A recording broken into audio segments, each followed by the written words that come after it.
Welcome back to the Small Business Mindset. Today, I want to talk to you all about investing for growth. And what does that mean? If you're a small business owner, or maybe yourself are going after some big goals this year, there's a few elements that I think we need to focus on to make sure that growth happens. Those three things are your time, your resources, and your mindset. So, how do we tackle those to make sure that we are accomplishing what we set out to at the beginning of 2023? So first, let's talk about your time. As we all know, there are 24 hours in the day, and I hope some of that you're reserving for sleep and downtime and recharging moments, eating, taking care of your personal items. But what we're really talking about is how are you spending your time growing your business? What does that look like for you? I'm sure some of you are probably thinking, well, from I wake up in the morning, I'm growing my business. Let's get down to specifics here. How much time are you spending on certain tasks that you feel like are those have-tos within your business? I took a deep dive myself recently for my business and thought about, okay, what are the tasks I'm doing? And I'm calling them tasks because they are something on a to-do list that I can literally check off. It might be responding to emails. It might be doing accounting. It might be invoicing clients for bills they need to be paid. It might be running reports, prospecting, networking, name all the things that you do in your day that make your business run. Now, notice I didn't say make your business grow, make your business run. What are the things you need? Take a good look at that list and think about how am I, meaning you, how am I spending my time doing those tasks? Or is there someone in my world, someone on my staff, someone on my team, someone in my network that I could be delegating those things to? I know I did another podcast within the past 2 months about delegation. Yeah, I'm going to raise my hand. I'm awful at that because I think I like to do things myself, perhaps because I'm a little bit of a control freak, but I also know I like to learn the process. It has been an exercise for myself to get out of that process and realize that my time and my value is not always best spent doing those tasks. Not that I can't do them.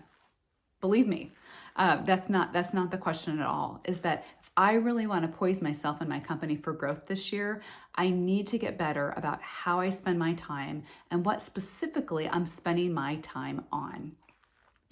If you want to take a deeper dive into it and really convince yourself how you're spending your time and what it's worth to you, let's talk about literally how much you make per hour. You might not pay yourself on an hourly basis, but look at, as we're wrapping up the last year, you probably had an idea as far as what your take-home pay was last year. What was your salary? What did you pay yourself? What did your company make? Now divide that into, let's say, a 40-hour work week. Let's use that just for a simple example. What does your hourly wage then compute to be if you can break it down by your total annual earnings divided by a 40-hour work week? Figure out what that number is. It might surprise you. I'm hoping it's a good number. So if you think about that, let's just, for example, I'm going to throw out just a baseline. Let's say you make $50 an hour. After you've done that math, maybe it's more than that. Maybe it's way more than that. I want you to think about all those tasks that you just identified, things that you do, how you're spending time during the day. Would you pay yourself or would you pay somebody else $50 an hour or $100 an hour or $200 an hour? Whatever you're making, would you pay somebody that amount of money to do that task? Think about that. If you back it up into that, your time instantly becomes a lot more valuable. Not to say that you couldn't take all of those things off your to-do list and not do them anymore. Some of them might truly be the case.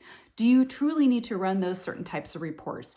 Do you truly need to have this system in place that maybe is a backup to another system or an extra spreadsheet that says the same thing as the first one? Are there better ways to do it? I think by analyzing, first and foremost, how you spend your time and what your time is worth truly in dollars and cents will allow you to rethink and reinvest and think about what goals make sense for you to position yourself in for growth. Next, resources. Number 2, what resources do you have at your fingertips that can help you with growth? I'm talking about financial resources. I'm also talking about people resources and relationships. All of us have a network, whether you are a solar entrepreneur, you're in business for yourself, or you have a team. We all have access to resources. Let's start with financial for a minute. What financial resources do you have that can help you accomplish your growth? I know in talking to a good friend of mine and a fellow business owner this last year, she has conquered a really cool financial goal for her business. And I'm so proud of her. She set a goal for herself a number of years ago and she got it. She got it actually right before the end of last year. And she has been sharing with me, if we reach this goal, then we can hire an assistant. And so she met the goal. I said, awesome. What's your plan? Are you going to hire the assistant? She's like, well, maybe we need to. And I'm like, okay, stop for a minute.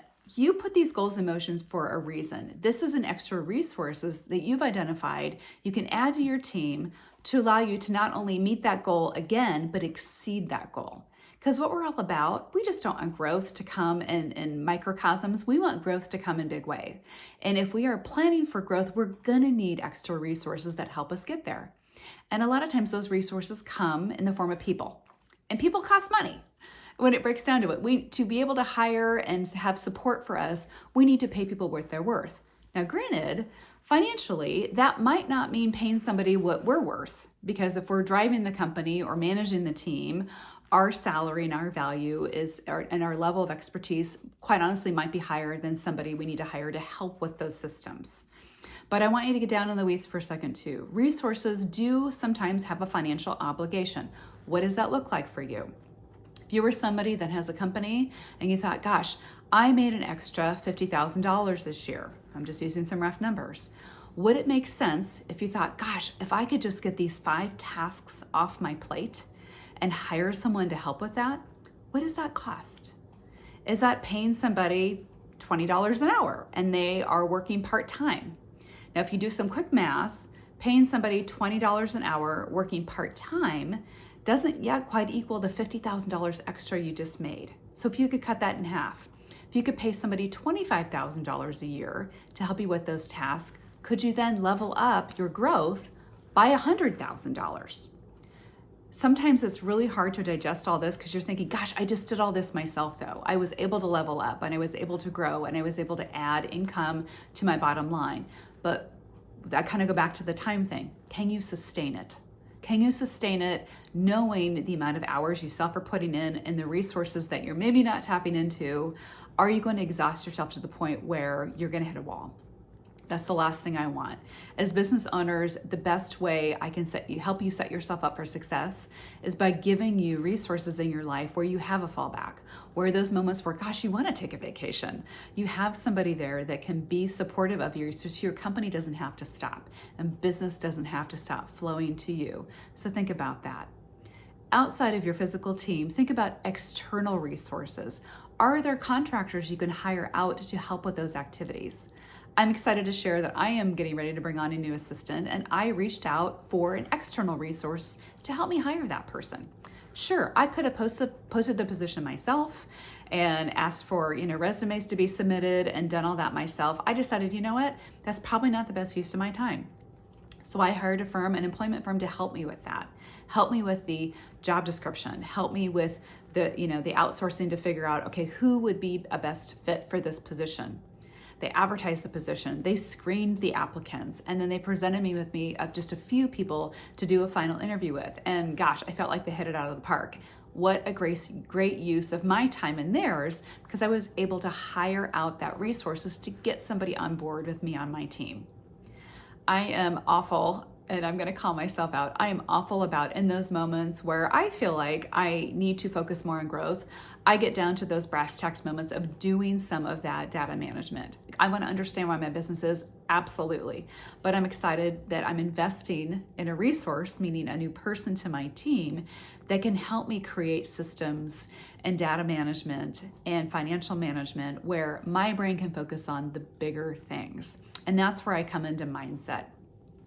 So the beauty of growing a company, in my opinion, comes down to mindset, and your mindset and how you go after the business and how you present yourself to the world. I am an eternal optimist, and I always like to tell people, look at life how you want it to be, not how it could be, meaning not if, the shoe drops or the sky is falling, because quite honestly, when has that truly happened for you? We all have had past failures. We all have had stumbling blocks. And if I can share a quick story, if you're listening to me on this podcast was a stumbling block for me. I knew for years I wanted to start a podcast. I had an idea for the format and the name and the context and the subject matter. I even had some episodes, pre-recorded. What I didn't know though was how to get it from, my written word and my draft recordings up into the internet, up into a source where I could actually publish it on a platform that was podcast. And so I struggled with it for a year. I tried different formats. My brain wasn't getting wrapped around the IT that was involved and how you needed to format on the back end. So I started asking questions. And then I realized, you know what, if this is something I truly want to do, and I feel it's of value to me, I need to invest some financial resources into doing it. So I hired somebody. Now I thought about it carefully. We had an agreement where their time with me was based, and we had a contract, how much time I would need to pay them for, what I was paying them for, and we got very specific.